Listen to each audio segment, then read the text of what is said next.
Bismillahirrahmanirrahim. Assalamualaikum warahmatullahi wabarakatuh.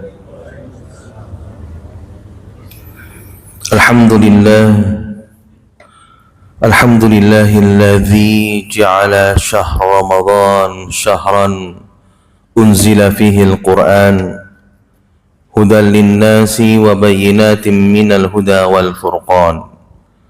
Wassalatu wassalam ala khairil anam Nabiyuna Muhammadin sallallahu alaihi wasallam wa ala alihi wa ashabihi wa man sara ala nahjihi ila yaumil qiyam. Amma ba'd. Jamaah salat Aisyah dan juga salat tarawih yang mudah-mudahan kita semuanya senantiasa mendapatkan kemuliaan dari Allah Subhanahu wa taala. Mari kita awali dengan terus meningkatkan rasa syukur kita kepada Allah Subhanahu wa taala. Kita patut dan wajib bersyukur karena kita termasuk hamba-hamba Allah pilihan yang Allah pilih di antara hamba-hamba yang lainnya untuk bisa istiqomah hingga hari ini kita mampu mengalahkan hawa nafsu kita. Kita mampu mengalahkan rasa kantuk, rasa malas kita untuk kemudian memenuhi panggilannya Allah, yaitu melaksanakan salat Aisyah dan dilanjutkan dengan qiyam Ramadan. Maka kita berdoa mudah-mudahan semua amal ibadah kita, puasa kita, qiyam Ramadan kita, dan juga amal saleh yang lainnya diterima oleh Allah Subhanahu wa taala.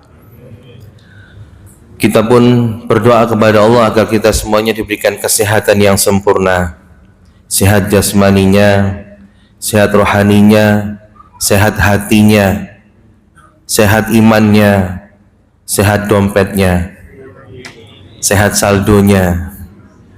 Insya Allah kita semuanya mudah-mudahan diberikan kebahagiaan dari Allah Subhanahu wa taala. Dalam sebuah hadis riwayat Imam Ahmad diriwayatkan bahwasanya seorang mukmin nanti ketika dia masuk surga, kemudian dia tidak menemukan orang-orang terdekatnya, khususnya orang tuanya.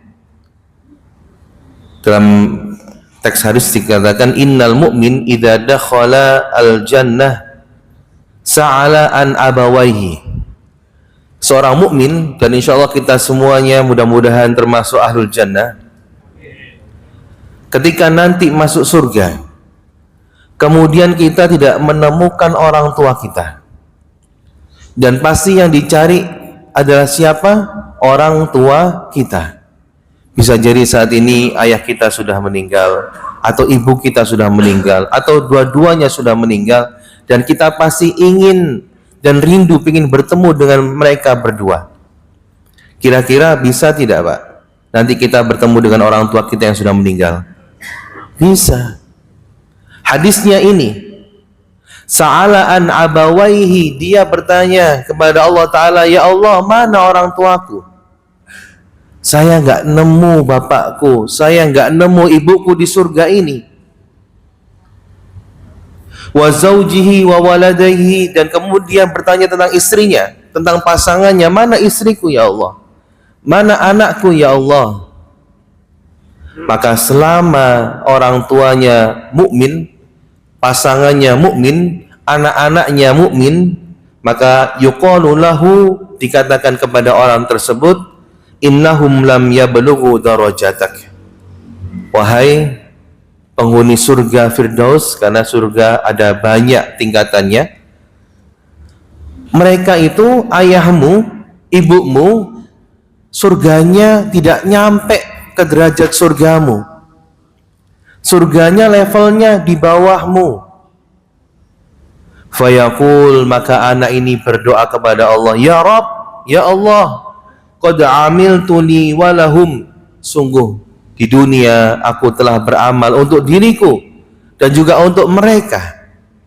Maka mendengarkan permintaan ahlu surga itu, Allah Ta'ala memerintahkan kepada malaikat, fayu'maru bi ilhaqihim bihi, untuk orang tuanya yang surganya berbeda level diangkat pada surga yang sama levelnya dengan anak-anaknya. Maka Bapak Ibu, ini adalah sebuah kebahagiaan orang tua manakala nanti kita bisa diangkat derajat surga kita di surga yang tertinggi. Pertanyaannya, sudahkah kita menyiapkan anak-anak kita, generasi kita untuk bisa mengangkat derajat kita? Sudahkah kita mendidik mereka dengan Al-Quran, yang dengan Al-Quran itu mereka akan memberikan keistimewaan kepada kita? Maka dalam hadis yang lain dikatakan, riwayat Imam Al-Hakim, yuksa walidahu tajaini la yaqumu lahumad dunya. Nanti ada orang tua yang dia tiba-tiba ayah dan ibunya dipakaikan mahkota. Pertanyaannya, kenapa kok mahkota? Bukan kopiah, bukan topi. Karena mahkota adalah simbol apa Bapak Ibu? Simbol raja, simbol ratu. Nanti orang tua kita akan dijadikan raja dan ratu oleh Allah Subhanahu wa Ta'ala dengan dua mahkota yang dalam hadis ini yang sangat indah, yang keindahannya tidak didapati di dunia. Fayaqulani, saking kagetnya dua orang tua itu, saking terharunya dua orang tua itu, mereka berdua berkata dan bertanya, bima kasaina hadza, ya Allah, kami ini dapat mahkota ini kenapa ya Allah? Amalan kami biasa-biasa saja, sholat tahajud pun kadang bolong-bolong, sedekah juga jarang-jarang, ke masjid kalau pas semangat. Terus kok bisa dapat dua mahkota ini ya Allah? Maka dijawab, bi akhdhi waladakumal Quran, karena di dunia kalian telah mendidik anak kalian dengan Al-Quran. Maka dijelaskan maksud mendidik anak dengan Al-Quran. Yang pertama apa? Kita senantiasa membiasakan di rumah itu pendidikan Al-Quran, ngaji bareng, menyediakan fasilitas Al-Quran. Bahkan kalau bisa Bapak Ibu, usahakan panjenengan ini yang ngajari Al-Fatihah untuk anak-anaknya. Kenapa? Karena bacaan Al-Fatihah itu akan terus-menerus dibaca oleh anak-anak kita dan pahalanya akan mengalir kepada kita Bapak Ibu. Bukan, jangan gurunya, kita kalau bisa yang mengajarkan Al-Fatihah, karena ini adalah bacaan yang dibaca setiap kali sholat. Bagaimana dengan mendidik Al-Quran yang lainnya? Kalau kita tidak mampu, hantarkan ke lembaga Quran, panggilkan guru ngaji. Kalau anak kita nilainya jelek saja, kita panggilkan guru les. Kalau anak kita nggak bisa bahasa Inggris, kita leskan bahasa Inggris. Kurang matematikanya, dileskan matematika. Tapi kalau nggak bisa baca Quran, jangan sampai kita diam saja. Ada sebuah meme yang lucu, ya. Ketika nanti kita meninggal, ya, kemudian anak kita tidak bisa membaca Quran, dan dia ingin sekali membacakan Al-Quran untuk kedua orang tuanya, apa yang dilakukan? Dia menyetel MP3, dia memutar MP3. Kenapa? Karena nggak bisa membaca Quran. Apakah kita ingin seperti itu? Oleh karena itu, pendidikan yang utama, dan kita harus bangga ketika anak-anak kita itu cinta Al-Quran. Dari mana? Orang tuanya dulu. Kalau nggak bisa, kita carikan guru Al-Quran. Harus kasih bayaran yang besar untuk guru Quran. Kenapa? Karena guru Quran inilah yang akan menjadikan anak kita ahlu Quran, dan anak kita nanti inilah yang akan memberikan mahkota yang akan mengangkat derajat surga kita.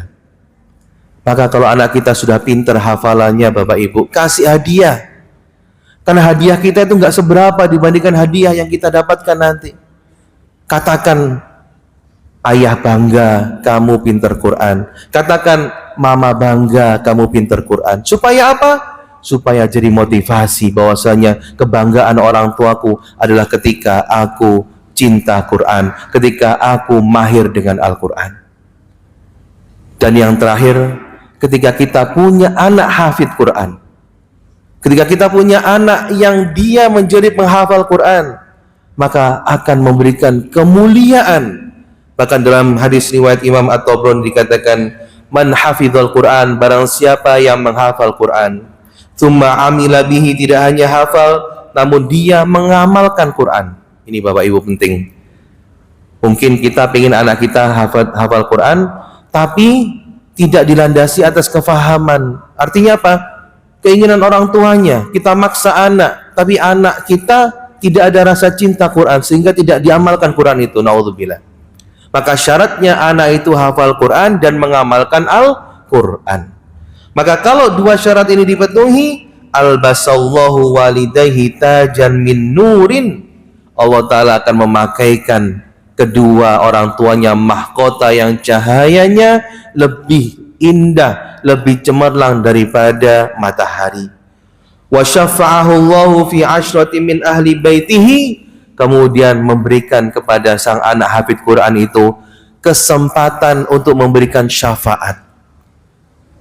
Sang anak ahli Quran ini bisa memberikan syafaat, memilih 10 orang dari anggota keluarganya.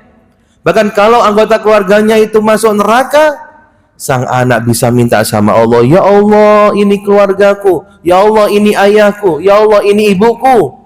Maka karena syafaat penghafal Quran, orang tuanya diangkat, diselamatkan dari neraka, diangkat derajat surganya. Karena anak-anak yang menjadi penghafal Al-Quran. Mudah-mudahan Allah Ta'ala memberikan kepada kita anak yang salih-salihah, anak-anak yang cinta Al-Quran, anak-anak yang mengangkat derajat kita dunia dan akhirat, anak-anak yang memberikan syafaat kita nanti dengan Al-Qurannya, anak-anak yang memberikan mahkota kepada kita dengan Al-Qurannya.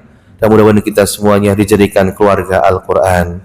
Aqulu qouli hadza wa astaghfirullah li wa lakum. Tsumma assalamu alaikum warahmatullahi wabarakatuh.